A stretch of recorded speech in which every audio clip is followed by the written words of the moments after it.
Right Telangana రాష్ట్ర ఉప ముఖ్యమంత్రి మల్లు బట్టి విక్రమార్క మరొక గుడ్ న్యూస్ చెప్పిండు. నిన్ననే మెగా డిఎస్సికి సంబంధించి త్వరలో మరొక 6,000 ఉద్యోగాలు ఇస్తా అని చెప్పేసి అయితే ప్రకటించిండు. సో ఇప్పుడు మరొక గుడ్ న్యూస్, భూమి లేని నిరుపేదలకు 12,000 రూపాయలు ఇవ్వడానికి సంబంధించిన ప్రకటన చేసిండు.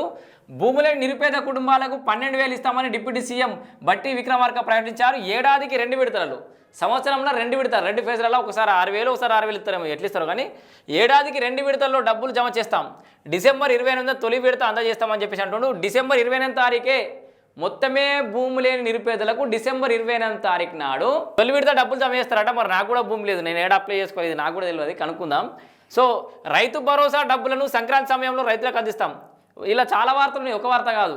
28 తారీఖేమో ఈ 2 విడతలు ఇచ్చే ఒక విడతకు సంబంధించి 12,000 ఒక విడత భూమి లేని వాళ్ళకి పైసలు ఇస్తారు.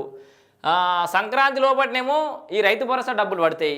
ఇక రైతులకు రుణమాఫీ చేసినామంటారు, ఇంకా పూర్తి కాదని కొంతమంది మొత్తుకుంటారు. ఎకరానికి 10,000 పంట నష్టపరిహారం చెల్లించినామంటుండు. అట్లనే రైతు బీమా కూడా చెల్లిస్తున్నామంటుండు. సో ఇది రైతు ప్రభుత్వం అని బట్టి ఖమ్మంలో మీడియాతో చెప్పారు. మొత్తంగా దీంట్లో ఎన్ని నిజాలు ఉన్నాయి, ఏవి అబద్ధాలు ఉన్నాయి, లేకపోతే ఏవి జరిగే అవకాశం ఉంది, ఏవి జరగలేదని చెప్పేసి ఏమైనా ఉంటే కామెంట్లో చెప్పండి.